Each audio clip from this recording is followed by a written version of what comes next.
going to talk about the application of quadratic functions to the real world situations. And quadratic functions are actually used all over, to like all kinds of optimizations in marketing and business. So one, like the big one is how are we going to maximize profits, right? How profits depend on the cost is modeled using the quadratic function. But there are numerous applications of this. What was the maximum height of the object? Is the object going to clear a particular height? How long was an object in the air? How high was an object when it started? All kinds of questions could be answered using the quadratic function models. Sorry about that. No, just log out. Yeah, I'll just.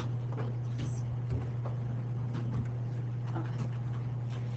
So when we model the real life application, right, we usually have the dependent variable and independent variable. So the independent variable, the x, the variable that we have control over, represented by x-axis, and this could be the cost, it could be the time, it could be the distance. Depends on you're looking at work hours. These are just some examples.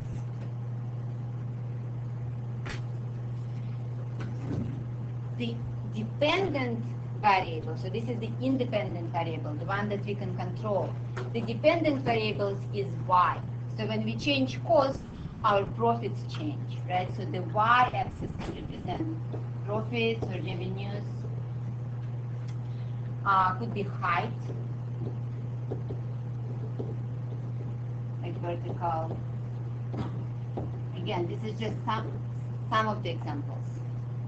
Obviously, you can have different ones.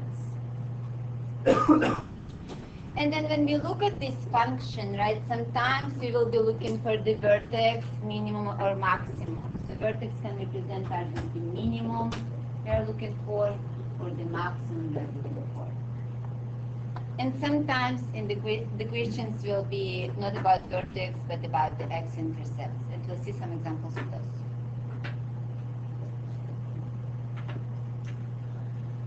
Okay, so we kind of talked about this in the first part of the class before the quiz, but we do need to learn how to adjust the window in our calculator, in our graphing calculator, so that we see the portion of our graph that we actually are interested in. So whenever we model the real-time situation, for example, I'm modeling how my profits depend on my cost. So my x is cost and my y is profits or revenue. Right? If I just look at the quadratic function that I use to model this situation, it will look something like this. But am I interested in this portion of the graph? No, right? Because cost can never be negative. I mean, I could probably pay somebody to take my product, but that's not very realistic. I'm not interested in this portion. I'm not interested in this portion of the graph because I will never consider cost so high that my profits become negative, right? So there are only specific values of my x and y variables that I'm interested in, that I want to look at. And that is why it is important for me to closely look at these portions of the graph and nothing else. So everything else I don't care about. And this is why we adjust the window settings to show this portion of the graph. I can, in my window settings, I can say, show me graph only starting from minimum x to maximum x, and from minimum y to maximum y. And let's look how it's done. So let's take this example and enter it into our calculator and see what happens. Okay, so clear everything, y equals. So let's see, I have this function negative 16.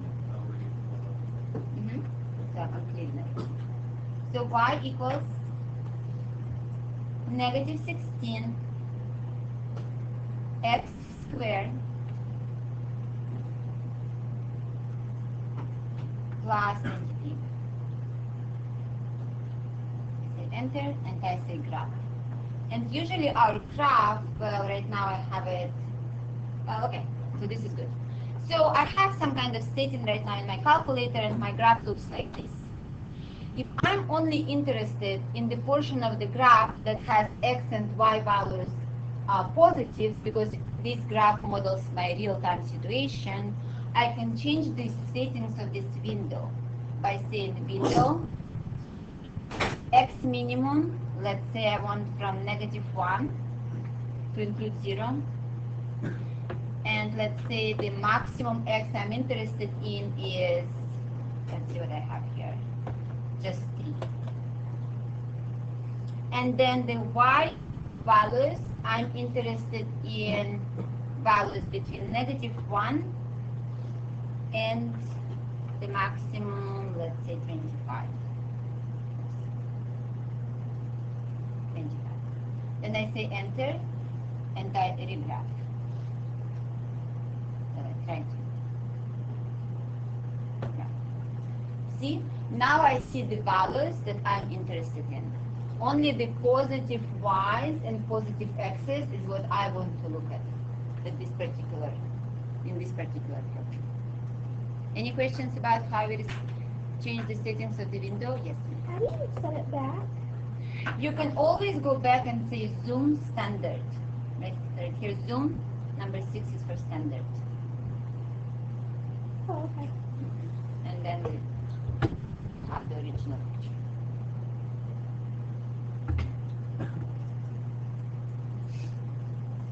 Okay, any questions about this? No.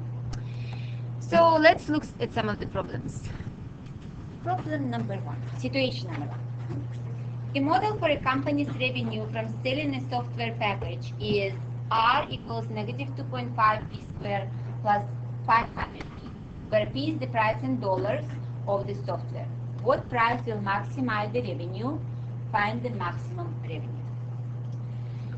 So the first question I want to ask is, like, how does this graph look?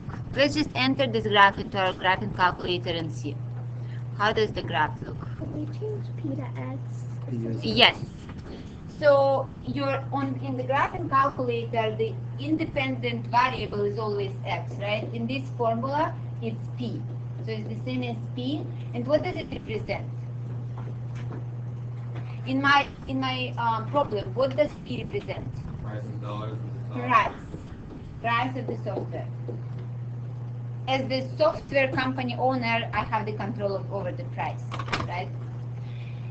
What does the y-axis in my graphing calculator represent? Right here I have R for the dependent variable. So what is the R? Revenue, right? The revenue I'm getting from selling my software. Revenue. So if I grab this function, I could look at the calculator. Yes. I'm not getting anything. Right, so let's see. Okay, let's go back to our calculator and plug the function in. Y equals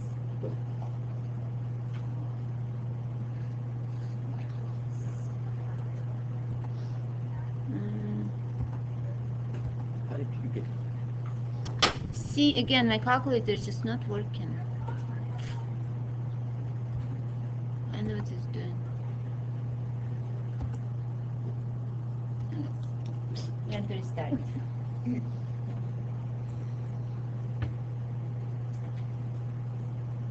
Okay.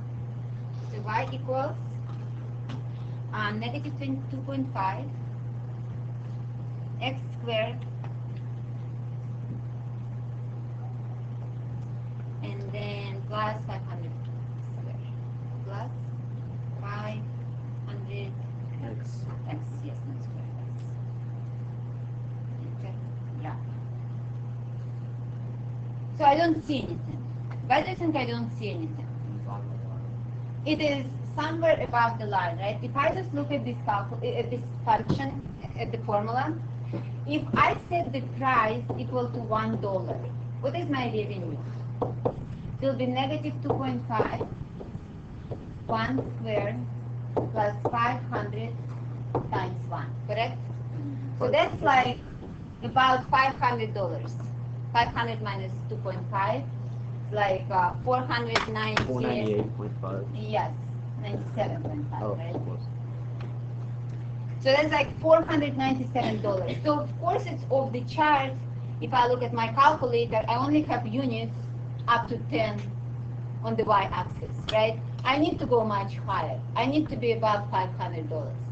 That is why I change the settings in my window and I say, okay, I'm not interested in the prices below the zero. So I set my x minimum to what? Let's say -1, just so I have that zero in my picture. My maximum price will probably be pretty high, right? And yes.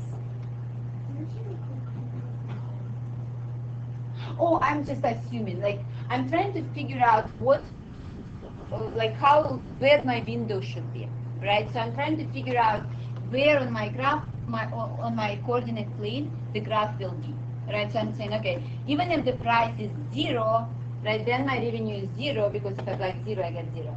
If my price is $1, I will get revenue of about $500. So my graph is somewhere, around 500. I want to include 500. Okay.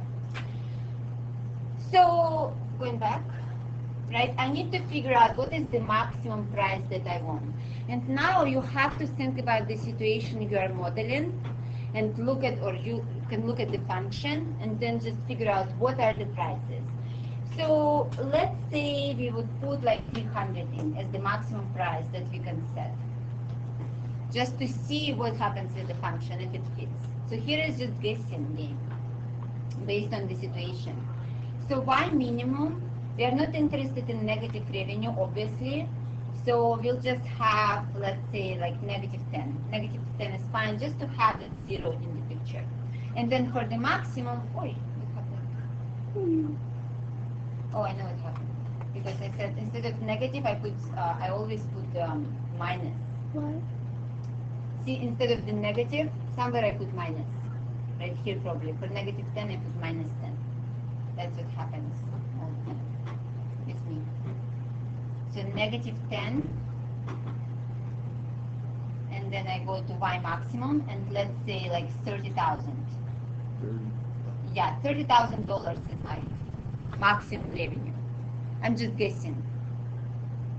Like in thousands of dollars. I see a line. Oh wait, no, I don't know. Okay, so let's see. Now enter, and let's see if I have the whole graph in here. See? That was a good guess for this function, right? So I don't know exactly what this point is, but I set my window parameters so that the whole graph, the values of the graph that I'm interested in, fit. What did you put the X maximum? I put 300. 300 as X. And 30,000 as Y. So if I didn't put in, if I just zoomed out a lot, I will have this kind of function.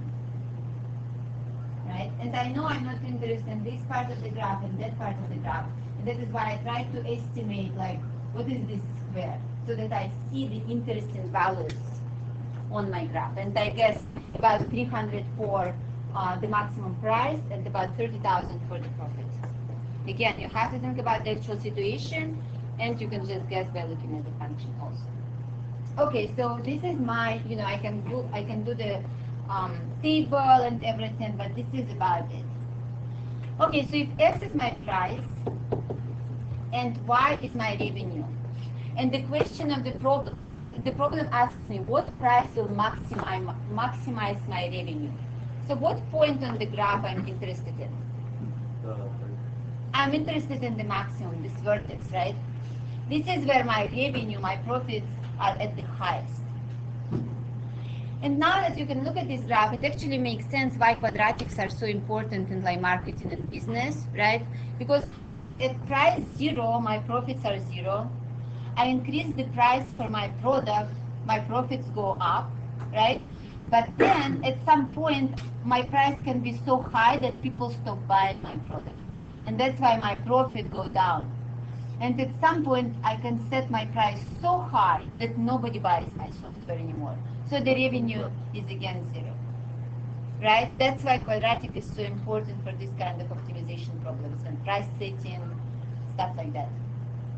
Okay, so if this is the point that I'm interested in, let's go back into our calculator and look where that point is. So I'm looking for the vertex. What is that point? Maximum. So I go back to my calculator and I say second trace. And what I'm looking for? Maximum. So maximum, and now the calculator asks me where to look for. So what is the left bound? I bring my blinking thing. I forgot what you called it. It's like a four-leaf clover. Yes, it is. Or whatever you want. You can call it whatever you want. So bring it on the left of your maximum that you are looking for. So this is good enough. Enter. And now it's asking me about the right bound. So I'm bringing my blinking thing power on the right of my maximum and say enter. Yes, yes, please do. And it finds me the maximum point, which is about 125,000.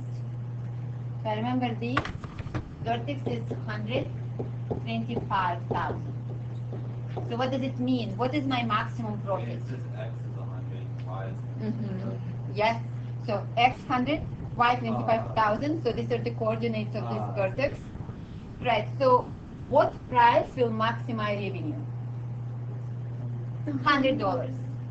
Right. So it's $100 is the price that maximizes my revenue. And then what is my maximum revenue? What is the maximum revenue I can get from selling this software? $25,000. So $25,000 is the maximum revenue I can go for. Any questions about this? About how we solve this problem? So basically, you need to figure out what is your X, your independent variable, the one you have control over. What is your Y, your dependent variable, and then what exactly you're looking for, maximum, minimum, anything else. Questions? Okay, so let's look at the second problem. The Gateway Arch in St. Louis was built in 1965. It is the tallest monument in the United States. The arch can be modeled with the function y equals negative 0.00635 x squared plus 4x, where x and y are in feet. How high above the ground the tallest point of the arch is, and how far apart are the legs of the arch at their bases. So if I draw the picture of this arch, and I put my, what do you think, where is my 0, 0 of the coordinate plane?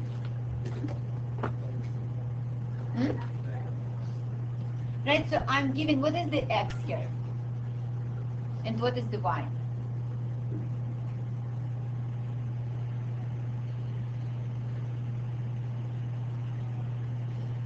You. What do you think my x and y represent? What is x in my question? So the arch can be modeled with the function y equals the number x squared plus 4x, where x and y are in feet. How high above the ground is the tallest point, and how far apart are the legs? Y is probably the height, and x is what?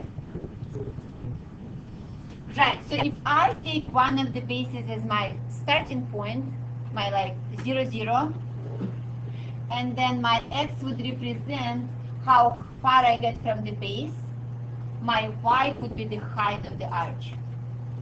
Right? Looks good? So the x is the distance from base, from one of the bases, one that I arbitrarily choose. Okay, so we have the function for this graph. It's given to us right here. We can plug it into the calculator. What am I looking for? The first question is how high above the ground is the tallest point of the arch? I'm looking for this vertex again. And is it the y or x coordinate that I'm looking for? Y coordinate, right? Because it asks me about the height. So I'm looking for the maximum point, and it will have my x and y coordinates. right? And I'm looking for the y coordinate. What about the b? How far apart are the legs of the arch at their bases? What am I looking for here? Jaden. How far apart the legs of the arch at the bases? What would I look for? When I plug this into the calculator, what points am I interested in? X-intercepts, right? The one that's given, it's 0, 0 by design, by how we positioned everything, and the second one will give us exactly the distance between the two, right? So I'm interested in X-intercept, or zeros. So let's do that. Let's plug this into our calculator. Y equals, clear, negative 0.00635 x squared plus 4x.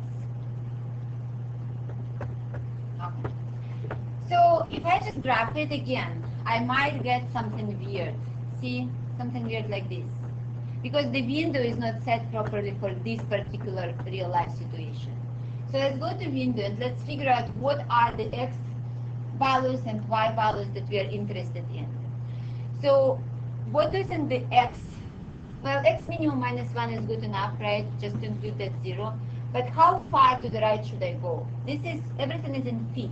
So how wide do you think the arch is in feet? How far should we go? Couple thousand. For the maximum? For the maximum feet, right? So coming back, right? I need to include these holes there. I want to see this picture. Try 650. 650. We got 2,006.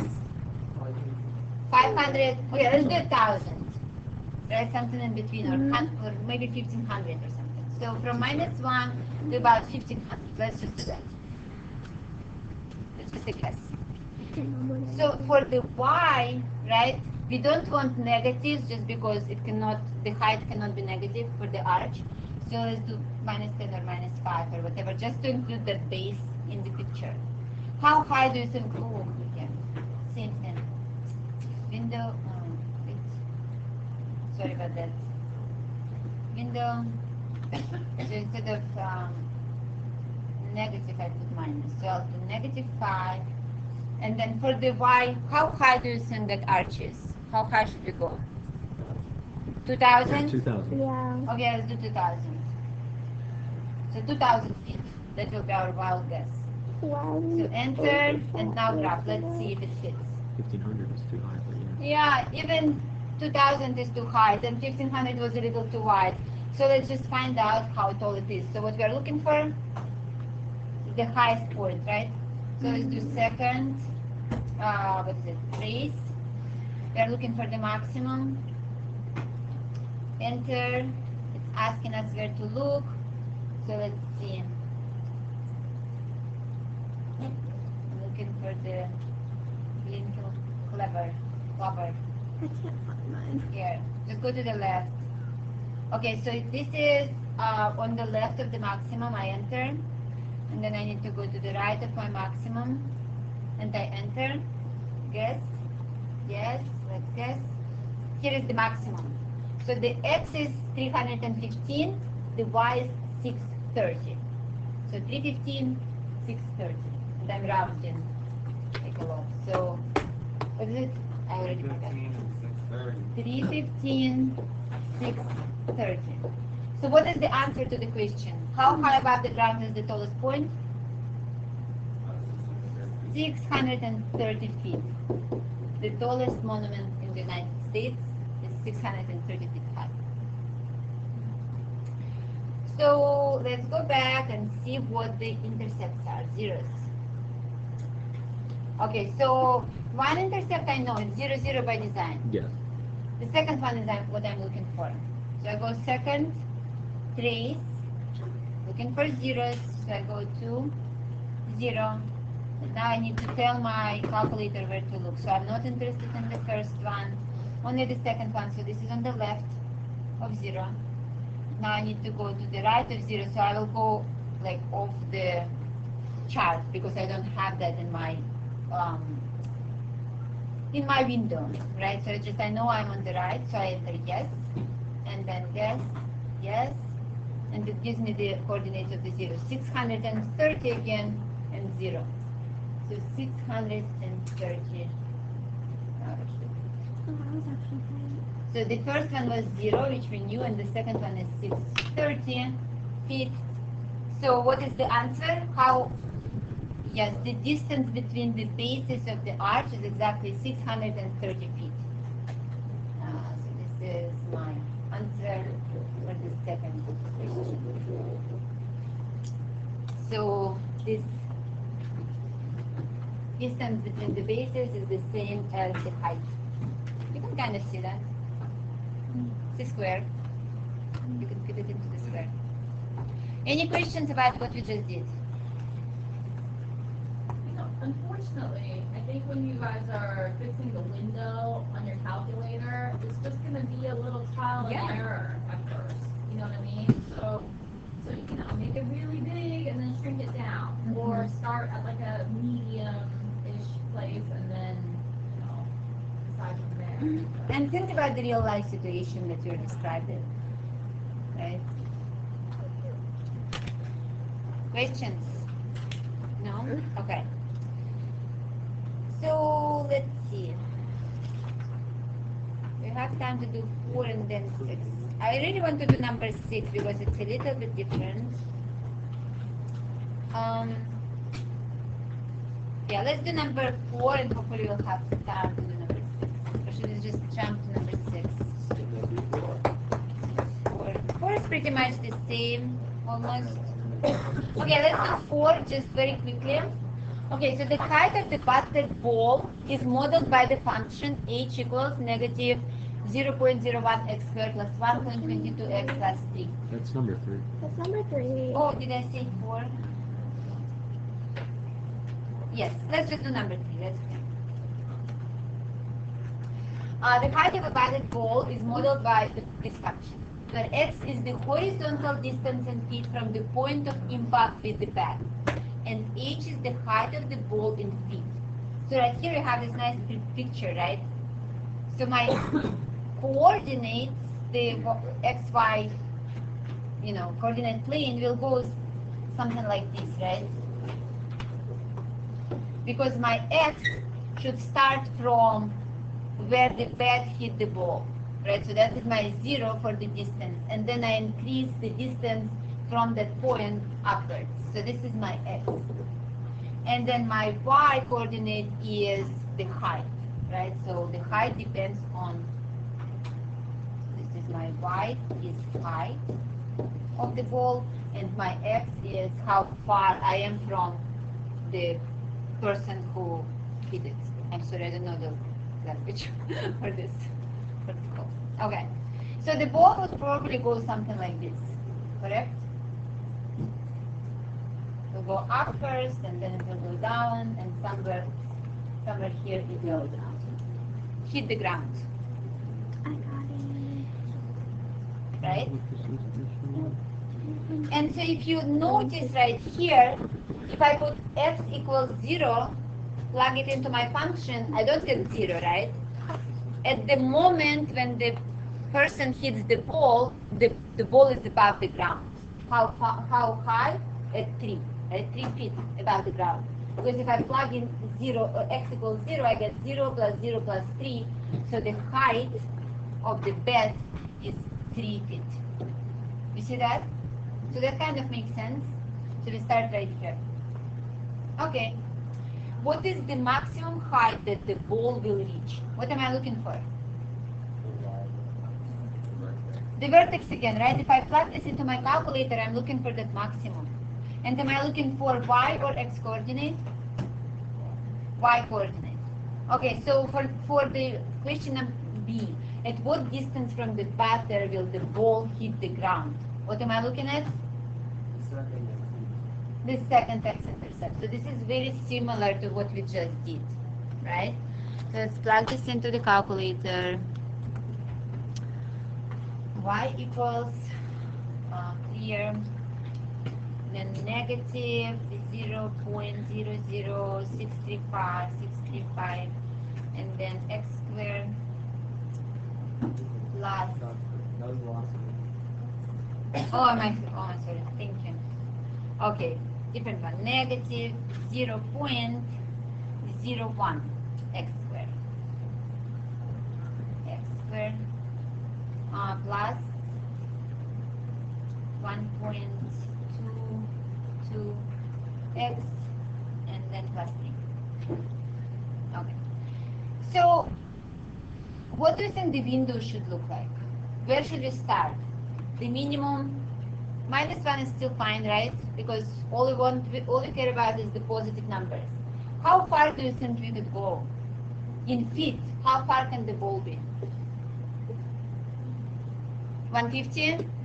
That's it? 150? Okay, let's try 150. 150 feet away from the batter, right? That's how we call it, the person. Okay, so by minimum, let's have -5. How high do you think the ball can go in feet? 100 feet or yards? Feet? 100 feet? Okay, let's try that. Let's see what happens. Will this fit or not? That's pretty good. So we have the whole graph here, right?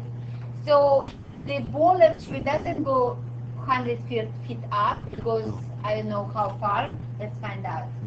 So I'm looking for the maximum, second trace, looking for the maximum, that's number 4. And it asks me where to look, so the left of the maximum, about here, to the right of the maximum, about here, and then this. So how high does the ball actually travel? 40.21 feet up, right? So 40, this is at 40.21. So the maximum point or vertex is at 40.21, and then the x coordinate was 61, which I'm not interested in, but I'll just have it here just in case. So the answer to the question is 40.21 feet high is the highest or maximum height the ball will reach. What distance from the batter will the ball hit the ground? What am I looking for? Yes, right here, the second x-intercept. So I'm looking second trace, and then I'm looking for 0, number 2, and then it asks me for the left and right bounds. So I go to my intercept, and this is about left, and now I go to the right, so I need to pass it.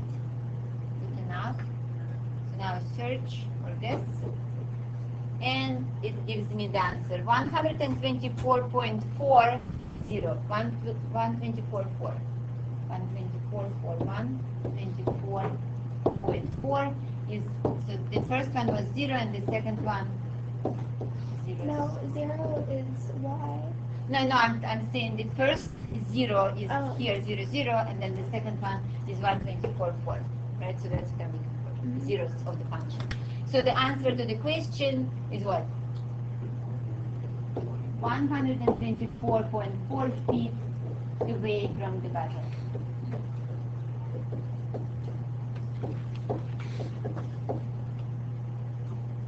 Questions about this? No. Okay, so we have like 7 minutes. Let's just go to number 6. That's 5. Yeah, I know.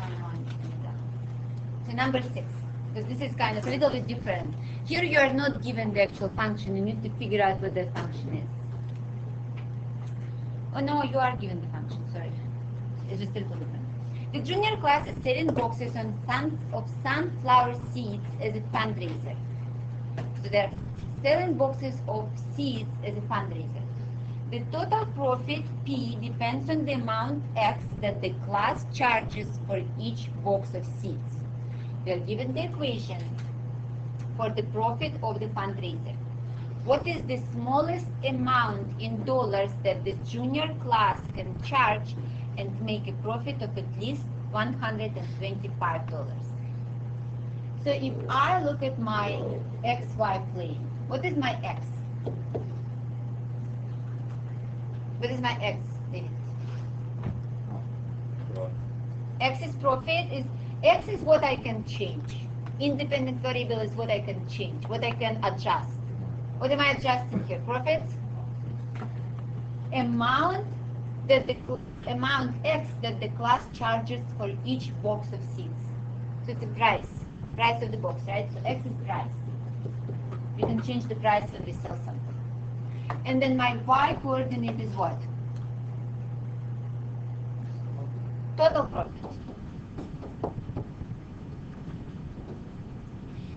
So if I plug this into my calculator, I will see something like this. You can check me, but I will see something like this, right? If the price is 0, if I set the price of each box to 0, plug in 0. So P equals negative 0.5 times 0 squared plus 25 times 0 minus 150. If I calculate this, it's negative 150, correct? So, because I already spent some money buying all these seeds at the wholesale price, I will lose $150 if I don't sell them for the positive price, if I just give them away. So that's why we have the negative here. At some point, if I start to increase the price from 0 up, at some point, I will get my money back, right? If I price them at the same level that I paid for them, after I sell them all, I will make 0 money. I will not lose, I will not make any money, so I'm at 0. If I increase the price, I can get maximum profit. If the price becomes too high for people to buy, then I will start losing customers and my profits go down. So the shape actually makes a lot of sense. Now, does the calculator help me to find what the problem is looking for? No, because what exactly am I looking for? The minimum. Not the minimum price that will give me the profit of at least $125. Yes. So since you use your like index, so I think it's $150, you're trying to get to 125. So if you get from negative 150 to 0, that's 150. Just add it on 125 to reduce it. So I want to make a profit of at least 125. So 125 is somewhere here, right? So I need to figure out which price will give me this profit, at least this profit, right? And there are actually two different prices that could give me exactly the same profit, and everything in between will give me more, right? So this is the point I'm looking for. What is this price right here, price star, I will call it, that will give me my $125 in profit? So I don't know how to do this on calculator. I'm sure there is a way. But if you don't use calculator, how do you find this price? Yes, Sergey. You go from negative 150 to 125 to 175. Right, but how do I find the price that gives me this point? I need to find out what price. I'm setting the price for each of the boxes that I sell. I'm trying to figure out what should the price be that will give me $125 in profits. Yes, Mary. Question. Mm-hmm. So on my calculator, I just went up to the Y part that was close to 125, and then it moved over to the line. It's $15 per box, isn't it? It may be, yes, I have different answer actually. But yes, you can probably like trace on the calculator, but let's just 2 minutes, give me 2 minutes. So algebraically, I have the function, right? For this price, you get this profit. So what profit I'm looking for is $125, right? Plug it in. I plug it in as y. In my function, right, I have x and y relationship. So if I rewrite my function negative 0.5 x squared plus 25x minus 150, And I actually know what the y value is. It's 125. What do I have here? Can I solve for price? Yeah. It's just, let me remove this dollar sign so it doesn't confuse us. But what I have here is the quadratic equation, right? And we know how to solve those from last unit, from unit 2, right? So how can we solve this? You do one of the three formulas, completing the square. Yes, I can use completing the square method. I could use quadratic formula. And how many solutions will I get? 2, right? I will get this solution and also this solution. And which one will I choose? The lowest. The lower one, right? Because that's what the problem is asking me about. The lowest price that will give me the profit of at least $125. So I'll just take the lower of the 2 solutions. Any questions about this? No? Good.